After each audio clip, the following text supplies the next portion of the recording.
Sebelum kita berbicara tentang kemuliaan Rasulullah,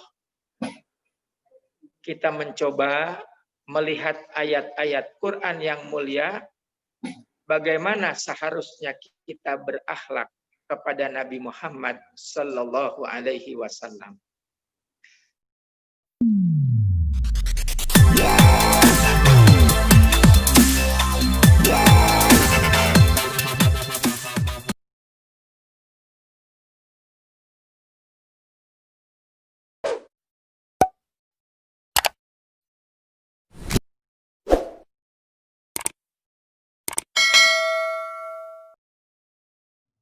Bismillahirrahmanirrahim. Assalamualaikum warahmatullahi wabarakatuh. Waalaikumsalam warahmatullahi wabarakatuh. Alhamdulillahirabbil alamin. Wassalatu wassalamu ala asrafil anbiya'i wal mursalin. Sayyidina wa maulana Muhammadin wa ala alihi wa sahbihi ajmain. Amma ba'du. Yang sama kita hormati dan kita muliakan Al-Mukarram Kanda Al-Ustadz Dr. Andes Haji Atik Mulyanto selaku pimpinan Atintur bersama keluarga, iringan doa mudah-mudahan beliau dan keluarga selalu dalam berkah Allah Subhanahu wa taala. Amin amin ya rabbal alamin. Juga yang sama kita hormati dan kita muliakan guru kita bersama Al-Mukarram Kanda Kiai Haji Muhammad Taufan, iringan doa yang sama pula mudah-mudahan beliau selalu dalam berkah Allah Subhanahu wa taala. Amin amin. Seluruh keluarga besar jamaah Atintur, walaupun tidak disebutkan namanya satu persatu, insya Allah kita selalu dimuliakan Allah Subhanahu wa taala. Amin amin. Baik. Tema yang akan saya sampaikan adalah berkenaan dengan kemuliaan Nabi kita Muhammad sallallahu alaihi wa alihi wasallam. Bulannya masih di bulan Rabiul Awal. Jadi saya ingin melontarkan satu pertanyaan. Seberapa bersyukur dan bergembiranyakah kita dengan diutusnya Nabi Muhammad sallallahu alaihi wasallam? Jawabannya ada di surat Ali Imran 164. Surat Ali Imran 164 dan yang kedua surat Yunus surat 10 ayat 58. Di surat Yunus ayat 58 Allah Subhanahu wa taala berfirman, Bismillahirrahmanirrahim. Wa qul bi fadlillah wa bi rahmatihi fabidzalika falyafrahu huwa khairun mimma yajma'un. Katakanlah olehmu wahai Rasulullah, dengan rahmat dan karunia Allah yang amat besar yang Allah berikan kepada kalian, falyafrahu, hendaklah kamu bergembira, kamu bersukacita. Makna bergembira adalah harus menunjukkan rasa senang sesenang-senangnya. Harus menunjukkan rasa gembira sebesar-besar kegembiraan. Gembira dan senang karena apa? Jawabannya di surat Ali Imran ayat 164. Bismillahirrahmanirrahim. Laqad mannallahu 'alal mu'minina idz ba'asa fihim rasulam minhum yatslu 'alaihim ayatihi wa yuzakkihim wa yu'allimuhumul kitaba wal hikmah wa in kanu min qabli lafi dhalalim mubin. sungguh atas nikmat dan karunia Allah yang amat besar yang Allah berikan kepadamu. Nikmat apa itu, Bapak dan Ibu? Nikmat itu tidak lain adalah idz ba'asa fihim rasulan. Telah dilahirkannya, telah diutusnya Nabi kita Muhammad sallallahu alaihi wa alihi wasallam. Jadi jawaban dari pertanyaan di awal tadi, sungguh wajib bagi kita bergembira dan bersyukur sebesar-besar syukur dengan sebab lahirnya baginda Nabi besar Muhammad sallallahu alaihi wa alihi wasallam. Kemudian yang kedua, sebelum kita berbicara tentang kemuliaan Rasulullah,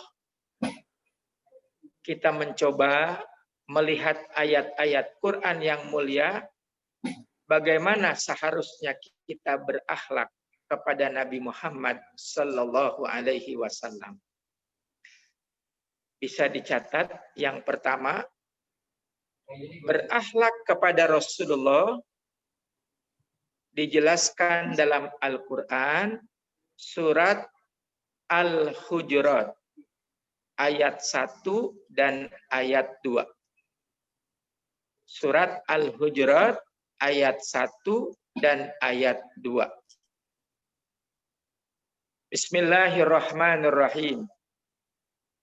Ya ayyuhalladzina amanu, wahai orang-orang yang beriman.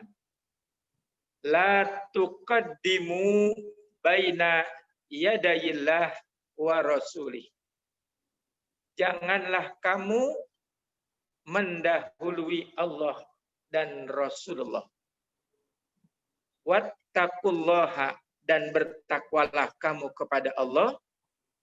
Innallaha sami'un alim, sesungguhnya Allah Maha mendengar dan Maha mengetahui.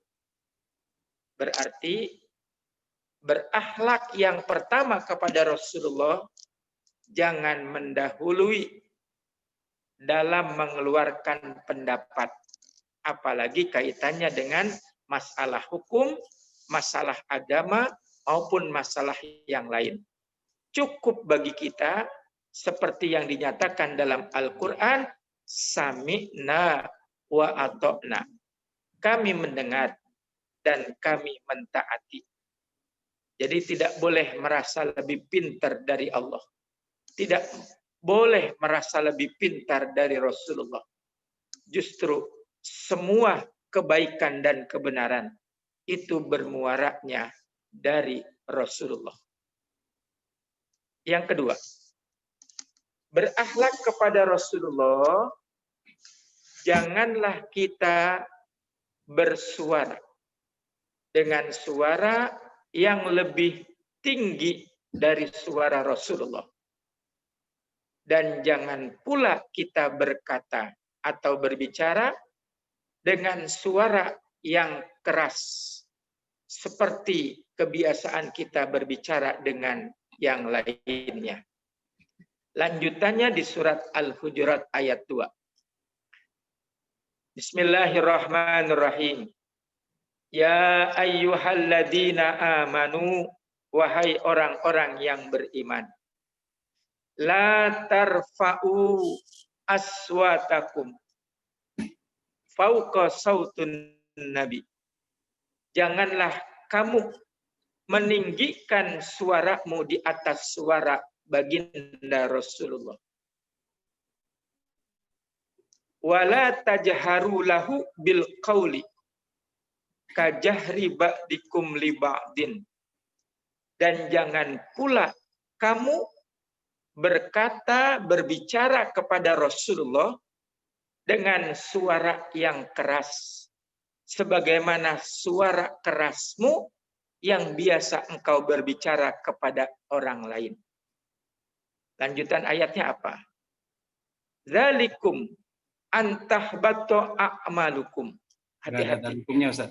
Jika kamu bersuara keras, dan bersuara lebih tinggi dari suara Rasulullah, antahbata a'malukum, maka pahala dan amalmu itu bisa hapus, bisa hilang, bisa tidak menjadi sempurna. Wa antum la tash'urun, sementara kamu tidak menyadarinya. Berarti jelas di ayat ini, berakhlak kepada Rasulullah, hendaklah kita bersuara, berbicara dengan suara yang penuh lemah lembut. Berarti ayat ini berbicara ketika sahabat-sahabat Nabi hidup bersama dengan Rasulullah. Sekarang pertanyaannya, bagaimana dengan kita yang kita tidak berjumpa dengan Rasulullah? Apa maksud jangan bersuara keras dan jangan meninggikan suara di atas suara Rasulullah?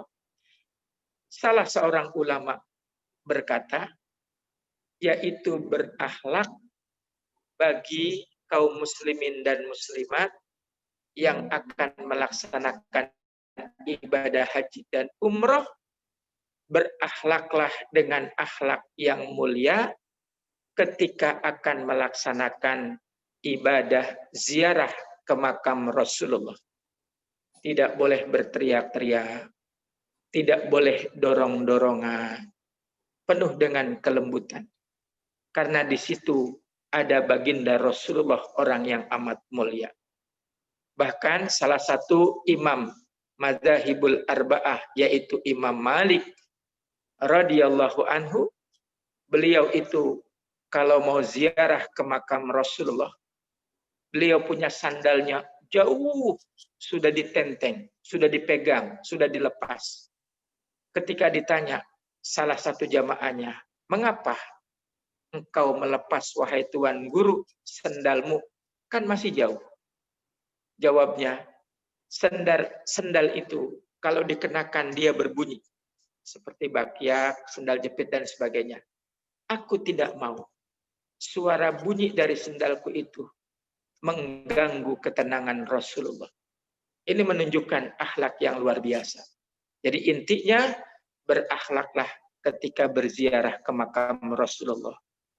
Duduk bersimpu, bacalah salam dengan tenang, sebagaimana salam yang kita baca ketika kita sholat, pada saat kita duduk tawarruk atau mengucapkan kalimat tahiyat, assalamu alayka ayyuhan nabiyyu wa rahmatullah wa barakatuh.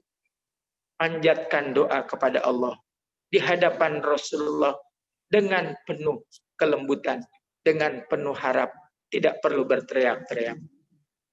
Nanti boleh ditambahin suratnya itu, surat An-Nisa, surat 4, ayat 64. Surat An-Nisa, ayat 64. Bagaimana orang yang berdoa di makam Rasulullah? Walau annahum idzalamu anfusahum ja'uka fastaghfarullah wastaghfaralahumur rasul lawajadullaha tawwabar rahimah. Jika seseorang dia menganiaya dirinya, banyak dosa, banyak salah, kemudian orang itu bertobat, dia bertobat datang kepada Rasulullah. Bisa jadi kalau dia sejaman dengan Rasulullah, dia menemui Rasulullah langsung, mengakui kesalahannya di hadapan Rasulullah. Kalau Rasulullah sudah wafat, dia berdoa memohon ampun kepada Allah di hadapan makam Rasulullah. Astaghfirullah, dia memohon ampunan kepada Allah di hadapan makam Rasulullah. Wastaghfarallahu Rasul. Rasulullah itu ayahanda dan ibunda tidak diam. Rasulullah yang mulia memohonkan ampunan kepada Allah untuk orang itu. Lawajadullaha tawwabar rahimah. Maka orang itu akan mendapati Allah itu Maha Pengampun dan Allah itu Maha Penyayang. Maaf hadirin, mungkin ada yang bertanya, iya Pak Dedi, sahabat yang ketemu Nabi enak, bisa langsung ketemu Rasulullah. Mengakui kesalahannya, berdoa di hadapan Rasulullah, dan Rasulullah memohonkan ampunan untuknya. Yang berangkat haji, berangkat ibadah umroh, dia bisa ziarah ke makam Rasulullah. Berdoa kepada Allah di depan makam Rasulullah yang mulia. Bagaimana yang belum sempat ke sana atau belum pada waktunya berangkat ibadah haji dan umrah? Maka dalam adab-adab berdoa, Imam Al-Ghazali rahimahullah, beliau berkata, hendaklah ketika kamu berdoa, meminta dan memohon kepada Allah, setelah engkau memuji Allah dengan pujian yang amat banyak, maka bacalah sholawat kepada baginda Rasulullah. Orang yang berdoa dengan mengucapkan pujian kepada Allah, dengan membaca sholawat kepada Rasulullah, maka doanya akan diijabah atau dikabul oleh Allah Subhanahu wa Ta'ala. Sebaliknya, pada saat dia berdoa, tidak ada hamdalah, langsung minta kepada sasaran atau tujuan, pun tidak ada sholawat untuk Rasulullah, maka kata Nabi yang mulia, doanya itu bainas sama'i wal ardi, ngambang, tidak naik dan tidak turun. Na'udzubillah min dzalik. Hadirin keluarga besar At-Tintur yang dimuliakan Allah Subhanahu wa Ta'ala. Tadi ada kalimat bisa rusak amal-amalmu karena sebab suara tinggimu di hadapan Rasulullah dan suara kerasmu ketika berbicara kepada Rasulullah. Pertanyaan muncul, adakah selain itu yang bisa merusak amal-amal ibadah? Jawabannya ada di dalam hadis. Baginda Rasulullah bersabda, ada 6 perkara yang menyebabkan rusaknya amal pahalamu. Yang pertama, al-istighalu bi uyubin nas, ai bi uyubil khalqi. Al-istighal, terlalu sibuk, terlalu repot mencari-cari aib orang lain. Na'udzubillah. Kemudian yang kedua, qaswatul qalbi. Orang yang keras, dia punya hatinya. Kata ulama, salah satu penyebab kerasnya hati itu karena lisannya tidak pernah berzikir kepada Allah. Orang yang tidak pernah berzikir, maka dianggap orang itu lalai kepada Allah. Orang yang banyak berzikir, maka orang itu orang yang dekat kepada Allah. Dalam ungkapan yang lain, Rasulullah yang mulia bersabda, 3 golongan orang yang dimuliakan Allah. Mudah-mudahan semua kita keluarga besar At-Tintur masuk dari salah satu 3 golongan tersebut. Yang pertama, orang yang ingat kepada Allah. Yang kedua, orang yang diingat oleh Allah. Dan yang ketiga, orang yang namanya dibanggakan oleh malaikat di hadapan Allah. Saya ulangi, 3 golongan yang dimuliakan oleh Allah. Pertama, orang yang mengingat Allah. Yang kedua, orang yang diingat oleh Allah. Dan yang ketiga, orang yang dibanggakan malaikat namanya di hadapan Allah. Nah, kata ulama, salah satu orang yang diingat Allah bagian kedua adalah orang yang dalam kesibukan dalam kehidupannya, tapi dia masih menyempatkan waktunya untuk duduk di majelis ilmu. Alhamdulillah, pada malam hari ini keluarga besar At-Tintur mengadakan pengajian virtual. Dan alhamdulillah sesibuk apapun, dan dalam keadaan apapun, kita masih mau menuntut ilmu. Inilah golongan orang yang selalu diingat oleh Allah. Baik, Bapak dan Ibu yang dirahmati Allah Subhanahu wa Ta'ala. Kita lanjut lagi. Tadi, amal yang bisa merusak pahala ibadah kita, sibuk dengan aib orang lain, qaswatul qalbi, keras hati. Yang ketiga apa? Yang ketiga itu qillatul haya. Qillatul haya artinya sedikit rasa malunya. Na'udzubillah min dzalik. Kemudian yang keempat, yang bisa merusak amal ibadah itu adalah tulul amal. Panjang angan-angan.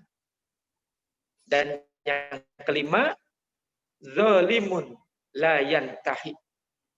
Berbuat zalim terus-menerus. Tidak ada kapoknya, tidak ada berhentinya, tidak ada tobatnya. Sepanjang-panjang umur yang Allah kasih, hidupnya berbuat kezaliman, menindas, menyakiti orang lain.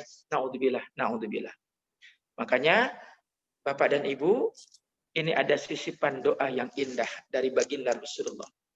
Agar supaya hidup kita, di sisa umur yang Allah kasih kepada kita, selalu kita mengisi dengan kebaikan-kebaikan dan amal soleh. Doa itu berbunyi, Bismillahirrahmanirrahim. Allahumma aslih lana dinana alladhi huwa ismatu amrina. Wa aslih lana dunyana allati fiha ma'asuna. Wa aslih lana akhiratana allati fiha ma'aduna. Waj'alil hayata ziyadatan lana fi kulli khair waj'alil mauta rahatan lana min kulli syarr. Kalau diterjemahkan, ya Allah, aslih lana dinana alladhi huwa ismatu amrina. Baguskanlah agamaku. Maksudnya, baguskanlah aku dalam menjalankan agama-agamamu yang mulia, ya Allah, karena semua bermuara segala urusanku kepada agama. Berkahnya urusanku karena sebab sempurnanya aku menjalankan agama. Wa aslih lana dunyana allati fiha ma'asuna. Dan baguskan urusan duniaku karena aku ada di dalamnya. Kita masih di dunia. Kita minta hidup yang berkah. Kita minta kebutuhan yang berkah. Kita minta selama hidup di dunia Allah kasih berkah. Umur berkah. Anak berkah. Istri, suami berkah. Cucu, mantu, semuanya berkah. Pekerjaan, bisnis, semuanya berkah. Kita mintanya berkah. Kita mintanya berkah karena kita masih ada di dunia. Kemudian yang ketiga, wa aslih lana akhiratana allati fiha ma'aduna. Baguskan untukku akhiratku ya Allah. Karena kami akan menuju ke sana. Pada waktunya, cepat atau lambat. Kita hanya menunggu giliran. Semua kita akan kembali kepada Allah. Kita minta cuma satu pada saat Allah panggil kita. Dua yang kita minta kepada Allah. Yang pertama, diterima tobat kita. Dan yang kedua, Allah wafatkan kita dalam keadaan husnul khotimah. Nah, ini sisipan lagi untuk keluarga besar At-Tintur. Ini ulama besar yang berkata, orang-orang soleh. Kalau ingin diterima tobatnya. Kalau ingin, tapi jangan sekarang. Pada waktunya, mudah-mudahan 30 tahun lagi baru meninggal dunia, bacalah 2 ayat terakhir dari surat At-Taubah. Ayat 128 dan ayat 129. Yang bunyi ayatnya adalah Bismillahirrahmanirrahim. Laqad ja'akum rasulun min anfusikum. Azizun alaihi ma anittum harisun alaikum bil mu'minina raufur rahim. Fa in tawallaw faqul hasbiyallah la ilaha illa huwa alaihi tawakkaltu wa huwa rabbul arsyil azim. Ayat itu dibaca ba'da subuh 7 kali, ba'da maghrib 7 kali. salah satu keutamaan dari dua ayat yang mulia tadi, siapa yang dawam, siapa yang lazim, siapa yang terus-menerus mengamalkan membaca ayat tersebut, Allah kasih dia punya umur yang berkah. Allah kasih dia hidupnya hidup yang berkah. Allah kasih dia punya rizki yang berkah. Kalau nanti dia akan kembali kepada Allah, dia bersama dengan orang-orang soleh. Artinya dia diwafatkan dalam keadaan husnul khotimah. Karena dua ayat itu hadirin, isinya adalah berbicara tentang kemuliaan baginda Rasulullah. Ambil sedikit dari ayat yang mulia tadi. Kemuliaan Rasulullah di situ, yaitu harisun alaikum bil mu'minina. Rasulullah itu amat sungguh-sungguh bersemangat dan tidak pernah kendor keinginannya, makin bersemangat dan terus bersemangat keinginannya.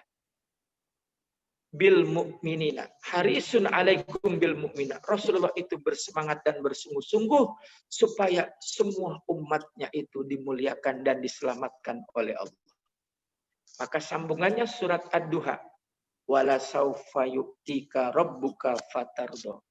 Salah satu kemuliaan Rasulullah, Allah akan memberikan apa saja yang Nabi mau. Yang penting Nabi itu ridho. Atau dengan bahasa yang lain, apa saja yang membuat hati Nabi ridho, Allah pasti akan memberikan kepada Rasulullah. Pertanyaan muncul, apakah yang bikin hati Nabi senang? Apa yang bikin Nabi hatinya menjadi ridho? Ternyata dalam keterangan kata ulama, cuma satu. Apa itu? Rasulullah hanya minta supaya umatnya itu dimasukkan ke dalam surganya Allah Subhanahu wa ta'ala. Maka di dalam Maulid Ad-Dibai itu digambarkan ada 3 golongan umat Rasulullah yang sepertiga dia masuk surga bighairi hisabin, tanpa hisab. Yang sepertiga dia pernah melakukan kesalahan, pernah berbuat dosa, pernah berbuat maksiat, tapi dia buru-buru bertobat kepada Allah. Dan tobatnya diterima oleh Allah karena tobatan nasuha. Maka orang itu juga dimasukkan ke dalam surganya Allah. Yang ketiga, golongan ini sudah masuk ke dalam neraka. Bahkan sudah disiksa. Tapi berkat kemuliaan Rasulullah, orang ini diselamatkan oleh Allah. Tidak selamanya tinggal di surga. Tidak selamanya dia di neraka. Begitu sudah hilang, sudah hapus dia punya kesalahan dosanya, diangkat dengan sebab kemuliaan Rasulullah, akhirnya dimasukkan pula ke dalam surga. Bahkan dalam keterangan, belum habis masa tebusannya, dengan sebab kemuliaan Rasulullah yang disebut dengan syafaat, golongan ini diangkat oleh Allah, dimasukkan ke dalam surganya Allah. Nah, untuk golongan yang ketiga, nanti sambungannya itu adalah surat Fatir. Surat Fatir, surat 35, ayat 36. Waqalu, dan berkata, golongan yang ketiga tadi, yang sudah berbuat dosa, kemudian sudah disiksa, tapi diselamatkan oleh Allah. Apa kalimatnya? Alhamdulillahilladzi, segala puji bagi Allah, yang telah azhaba annal hazan, menghilangkan kesedihan dan duka cita kami. Karena kami merasa amal kami sedikit, banyak dosa, banyak kekurangan. Tetapi dengan kemurahan dan kasih sayang Allah, dengan kemuliaan baginda Rasulullah, akhirnya kami mendapatkan syafaat. Maka lanjutan ayatnya apa itu? Azhaba annal hazan, inna rabbana laghafurun syakur. Sesungguhnya Allah itu maha pengampun dan maha mensyukuri. Nah, Bapak dan Ibu yang dirahmati Allah Subhanahu wa ta'ala. Kemudian kita lanjut lagi, akhlak kita kepada Rasulullah. Yang keempat, akhlak kita kepada Rasulullah itu ada di surat An-Nur. Surat An-Nur itu surat 24. Surat An-Nur, surat 24, ayatnya ayat 62 dan ayat 63. Bismillahirrahmanirrahim.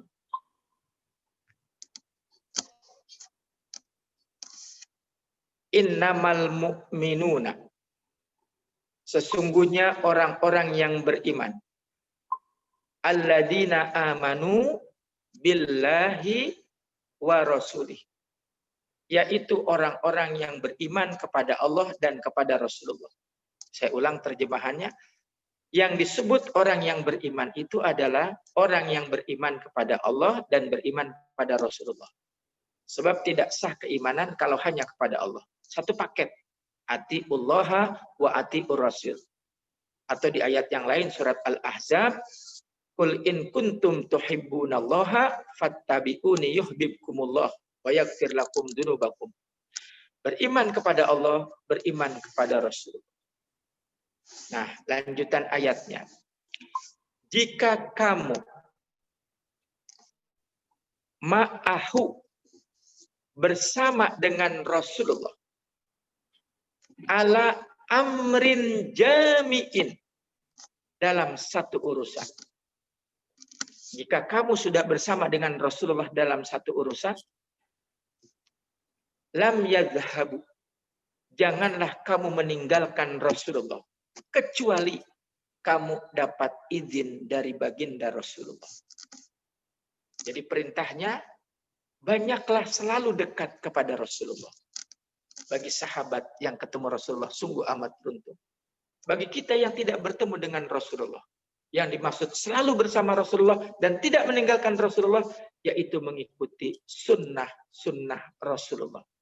Orang yang mencontoh Rasulullah, orang yang meneladani akhlak Rasulullah, orang yang mengikuti perintah Rasulullah, itu artinya orang itu selalu bersama dengan Rasulullah. Walaupun secara fisik dia tidak bertemu dengan Rasulullah.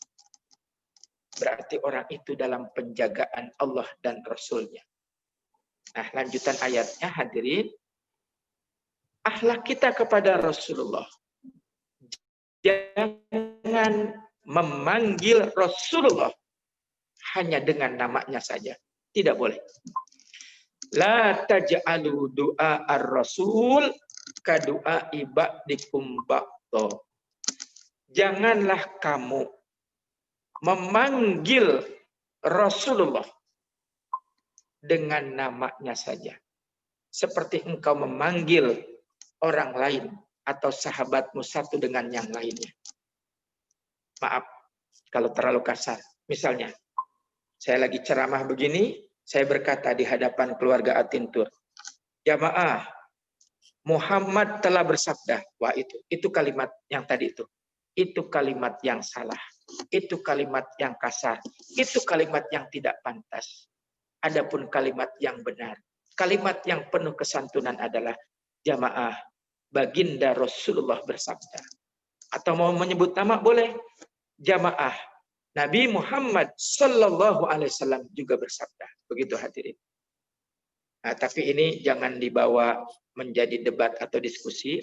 Saya pernah ditegur waktu saya WA-an itu. Pada saya punya guru yang kebetulan pakar bahasa.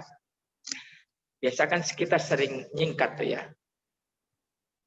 Allah SWT. Maksudnya subhanahu wa ta'ala. Nabi Muhammad SAW. Maksudnya sallallahu alaihi wasallam. Nah, saya punya guru. Karena memang beliau ta'zimnya luar biasa. Kalau bisa nak, kalau menulis, panjangin saja. Allah subhanahu wa ta'ala. Nabi Muhammad sallallahu alaihi wasallam. Jadi jangan pakai disingkat. Karena itu bagian dari akhlak kepada Allah, bagian akhlak kepada Rasulullah. Termasuk salam. ASS. As. Nggak ada maknanya. Udah panjangin aja. Walaupun capek. Assalamualaikum warahmatullahi. Kalau nggak mau capek ngetik, kan bisa direkam. Assalamualaikum warahmatullahi. Begitu hadirin. Itu bagian dari akhlak kita kepada Allah dan akhlak kita kepada Rasulullah. Tambahan sedikit lagi, nanti bisa dibuka akhlak kita kepada Rasulullah itu adalah suratnya surat 33. Surat 33 itu surat Al-Ahzab ayat 53. Ayat ini panjang. Bismillahirrahmanirrahim. Ya ayyuhalladzina amanu la tadkhulu buyutan nabi. Wahai orang-orang yang beriman, janganlah kamu masuk ke rumah baginda Rasulullah tanpa mendapat izin dari Rasulullah. Jadi kalau bertamu, bertandang ke rumah Rasulullah, kalau belum diizinkan masuk, jangan. Rupanya kalau di asbabun nuzulnya ada salah satu sahabat atau orang Betawi itu kalau ke rumah Nabi main nyelonong aja. Wala salam, wala kalam, main nyelonong aja. Dilarang oleh Allah. Jangankan Rasulullah, kita pun rasanya tidak senang kalau ada tamu yang model begitu. Biasanya kan orang kalau di rumah, kalau begini pakaian lagi rapi. Kadang-kadang karena merasa di rumah tidak ada orang lain, dia lagi santai, apa pakai kaos oblong atau lagi pakai sarungan dan sebagainya. Nah, disitulah akhlak kepada Rasulullah. Jangan masuk ke rumah Nabi yang mulia sebelum mendapatkan izin dari Rasulullah. Nah, lanjutan ayatnya apa? Jika kamu sudah masuk berarti mendapatkan izin. Dan Rasulullah menjamu, ngajak makan, ngajak ngopi, umpamanya, maka fala tastanisu. Maaf, wala mustanisina lihadisin.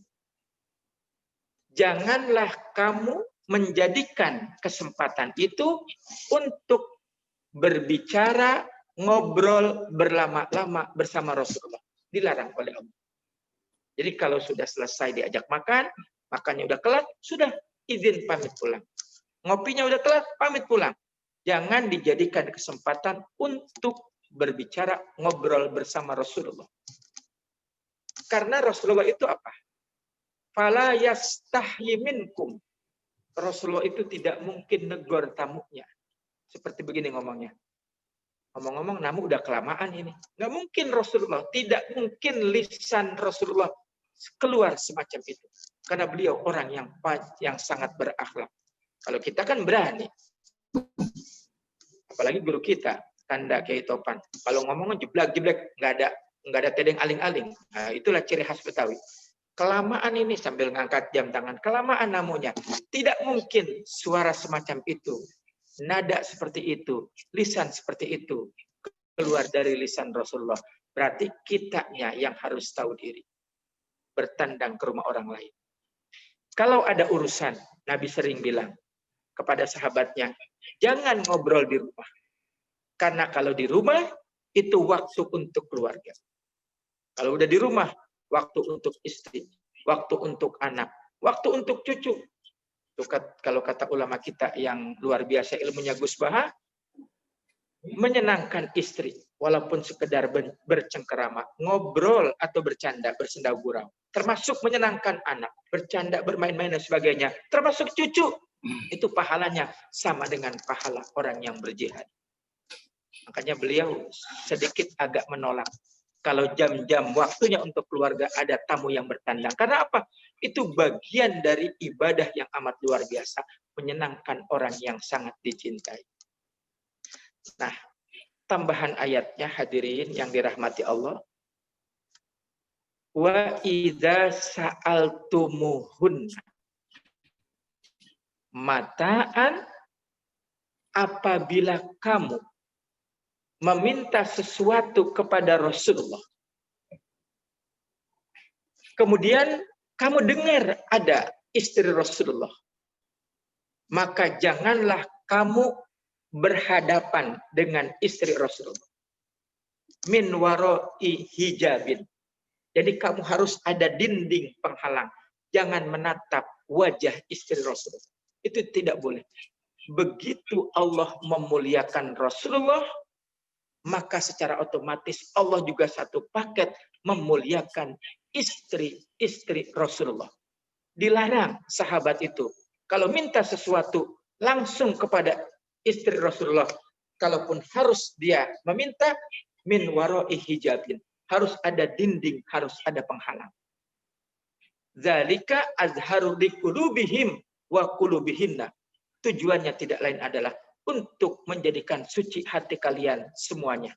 Maaf hadirin, kalau saya punya guru begini penjelasannya. Istri Rasulullah itu cantiknya amat luar biasa dan tidak bisa terkalahkan dengan kecantikan wanita-wanita yang ada dari zaman dulu sampai zaman sekarang. Maaf nih, ini bicara jangan orang lain, saya. Umumnya kalau bicara normal, ketika kita keluar rumah ngelihat ada wanita cantik, kekaguman itu pasti ada. Itu namanya manusia normal. Dalam arti, cakep banget ini perempuan. Tapi nggak dilanjutin. Cukup sekedar bergundam atau bergumam. Cakep amat ini perempuan. Bagaimana kalau wanita itu adalah istri Rasulullah? Makanya oleh Allah dijaga. Jangan kamu langsung berhadapan, apalagi bertatap muka. Tapi min wara'i hijabin. Ada halang, ada penghijab antara kamu dengan istri Rasulullah. Lanjutan ayatnya apa? Maaf. Nanti minta dikoreksi sama Kanda Kiai Haji Taufan. Saya ambil terjemahannya saja. Wa makana lahum antu'dzu Rasulullah. Nah, ini yang lagi ramai sekarang ini. Lakum. Dan janganlah kamu menyakiti hati Rasulullah. Karena menyakiti hati Rasulullah sama dengan menyakiti Allah. Jika Rasulullah dihina, jika Rasulullah disakiti, itu sama berarti menyakiti seluruh umat Islam. Karena Rasulullah itu adalah wajah Islam yang sesungguhnya. Saya nggak bicara yang panas-panas. Tapi cukup Al-Quran lebih tegas lagi dari yang panas-panas. Boleh dicatat. Surat 33 Al-Ahzab ayat 57. 56-nya tentang salawat, 57-nya tuh. Innalladzina yu'zunan. Saya ulang. Innalladzina yu'zunallaha wa rasulahu. Sesungguhnya orang-orang yang menghina Allah dan menghina Rasulullah. La'anahumullahu fid dunya wal akhirah. Allah akan melaknat orang itu di dunia dan di akhirat. Wa a'adda lahum adzaban muhina. Dan Allah telah menyiapkan tempat dia nanti di akhirat siksaan yang amat menghinakan. Kalau dia berani menghina Rasulullah, menyakiti hati Rasulullah, Allah sudah melaknat orang itu. Di dunia orang itu dilaknat, di akhirat dia dilaknat. Kecuali, kata ulama, orang itu benar-benar bertobat, mengakui kesalahannya di hadapan Allah. Kalau dia bertobat, maka Allah ampuni. Kalau tidak bertobat, apalagi mencari dalil, argumentasi untuk pembenarannya, ini adalah kebebasan ekspresi yang seperti dinyatakan oleh, maaf kalau saya menyebut nama, Presiden Perancis, Emmanuel Macron, gitu ya. Dia berkata, ini kebebasan ekspresi. Maka kalimat dia itu langsung dijawab oleh Perdana Menteri Brazil. Dikirimkan foto Macron. Di samping fotonya itu, maaf agak kasar, kirdun, ada gambar monyet disandingkan. Seakan-akan dia beristrikan monyet. Marah dia ketika dikirim gambar begitu. Dijawab oleh Perdana Menteri Brazil. Kalau fotomu dibegitukan, kamu marah. Sama halnya dengan orang-orang Islam. Dia juga menjadi marah kalau nabinya yang mulia dihina semacam itu. Itu kalau diterjemahkan secara sempurnanya begitu. Artinya apa? Rasulullah itu adalah jiwa, raga, ruh kehidupan kita. Kehidupan seluruh umat Islam di dunia. Jadi ketika ada reaksi dari umat Islam, jangan disalahkan. Itu bentuk dalam agama, kata almarhum Buya Hamka, itu namanya muru'ah, harga diri. Orang harus punya harga diri. Kalau tidak ada harga diri, habis orang diinjak-injak. Jangan jauh-jauh. Kasih contoh yang sederhana aja. ayahanda, ibunda, begitu sayang kepada buah hati, kepada anak. Dijaga. Pokoknya jangan sampai ada yang menyakitinya. Tiba-tiba ada orang yang menghinanya, menyakitinya. Pasti kalau dia orang tua yang punya hati dan berakal sehat, akan timbul marah. Marah itu muruah di situ. Marah karena apa? Ini menyangkut harga diri. Kepada anak yang kita cintai, disakiti, kita marah. Kepada istri diganggu orang, kita marah. Bagaimana kepada Rasulullah? Kita tunjukkan bahwa kita juga punya muruah, punya harga diri. Supaya kita tidak dipermainkan. Al-Islamu ya'lu wa la yu'la alaih. Islam itu tinggi di atas agama-agama yang lain. Ini yang ngomong bukan saya, Kiai Haji Abdul Somad, bisa dilihat nanti dalam YouTube itu. Rupanya udah gerah juga nih Presiden, karena tanda kutip di embargo ekonominya. Nah, dia menelpon tuh salah satu ulama besar di Mesir. Kiai Topan yang paling kenal. Syekh Ali Jum'ah, ulama besar, yang alim, yang abid, yang luar biasa. Minta supaya dia punya dagangannya jangan diboikot. Tapi jawabannya apa dari ulama yang soleh dan ulama yang alim dan abid ini? Kami tidak bisa menahan. Begitu bersemangatnya kecintaan orang-orang Islam kepada Rasulullah. Tidak mungkin kami bisa menahan. Karena itu lahir dari dirinya sendiri. Karena Rasulullah itu milik semua hamba Allah yang cinta kepada Allah dan Rasulnya. Hadirin, saya nggak panjangin bab itu. Tapi begitulah Allah sangat menjaga Rasulullah. Jangan menyakitinya. Menyakiti Rasulullah sama dengan menyakiti Allah. Maka balasannya Allah laknat orang itu di dunia dan akhirat. Dan siksaan yang amat menghinakan. Kecuali kalau dia bertobat dan memohon ampunan kepada Allah. Ada juga ulama memaknai. Jangan menyakiti Rasulullah. Berarti jangan menyakiti Rasulullah. Makna yang kedua, jangan menyakiti keturunan zuriyah ahlul bait Rasulullah. Rasulullah juga punya anak. Dari anaknya nanti punya anak lagi namanya cucu. Keturunan Rasulullah itulah yang disebut dengan zuriyah. Bahasa Qur'annya ahlul bait. Dijelaskan dalam surat 8 surat Al-Anfal. Innama yuridullahu liyuzhiba ankumur rijsa wa yutahhirukum tathira. Sesungguhnya Allah berkehendak menghilangkan segala noda dan kekotoran kalian. Dan Allah membersihkan ahlul bait sesuci-sucinya. Makna ahlul bait itu adalah keluarga baginda Rasulullah. Satu lagi surat Asy-Syura, hadirin. Allah Subhanahu wa taala berfirman, "Kulla as'alukum alaihi ajran illal mawaddata fil qurba." Katakanlah olehmu wahai Rasulullah kepada umatmu, aku tidak meminta balas upah. Aku tidak meminta bayaran dari ajaran Islam yang telah aku sebarkan sampai ke seluruh penjuru dunia. Cuma satu yang aku minta, al-mawaddata fil qurba. Ulama memaknai, cintailah, sayangilah, hargailah para keturunan baginda Rasulullah yang disebut dengan ahlul bait. Hadirin, satu lagi biar tambah kecintaan kita.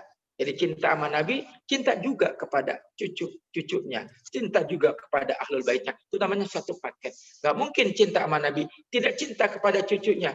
Nanti di akhirat Nabi gak mau senyum, gak mau negur orang itu. Karena orang itu telah melukai hati Rasulullah. Bahkan almarhum, Allah yarham, al-maghfurlah, Hadratus Syekh Haji Maimun Zubair, yang sekarang juga pendapatnya sering diulang-ulang oleh para kiai dan para habaib.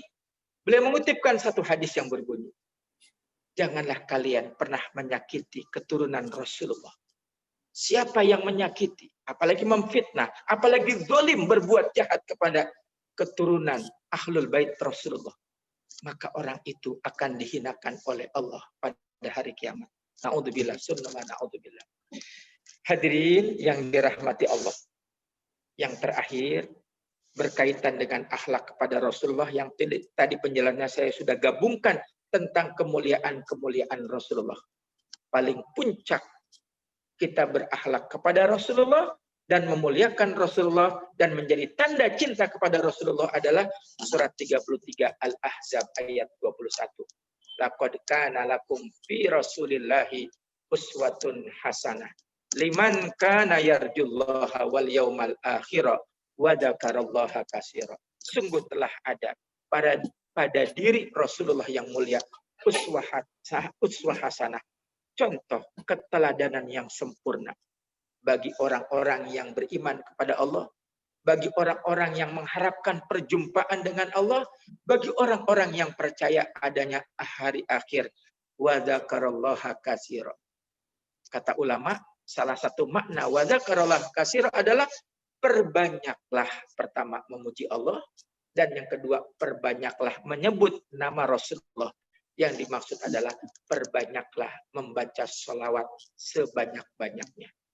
Hadirin rahimakumullah, mengaku cinta kepada Rasulullah, mengakui memuliakan Rasulullah, mengakui menjadikan Rasulullah itu teladan, tidak cukup dengan lisan. Prakteknya adalah menjadikan Rasulullah contoh dalam praktek hidup kita sehari-hari. Rasulullah sangat santun, maka belajarlah menjadi orang yang santun. Rasulullah orang yang pemaaf, maka berusahalah menjadi orang yang pemaaf. Rasulullah orang yang murah senyum, maka belajarlah untuk selalu bermurah senyum. Rasulullah punya ketegasan, maka jadilah orang yang punya ketegasan dan harga diri. Rasulullah orang yang abid, orang yang senang beribadah, maka ikutilah untuk selalu berusaha hidup kita ini penuh dengan ibadah. Rasulullah orang yang paling pemurah, yang tidak pernah ada harta yang nginep di rumahnya. Semuanya habis. Adapun besok itu urusan Allah. Maka belajarlah untuk menjadi orang-orang yang senang bersedekah. Jangan lupa, Rasulullah itu adalah gudangnya ilmu. Rasulullah itu pencinta ilmu. Maka ikutilah bahwa kita juga adalah orang-orang yang senang duduk di majelis ilmu.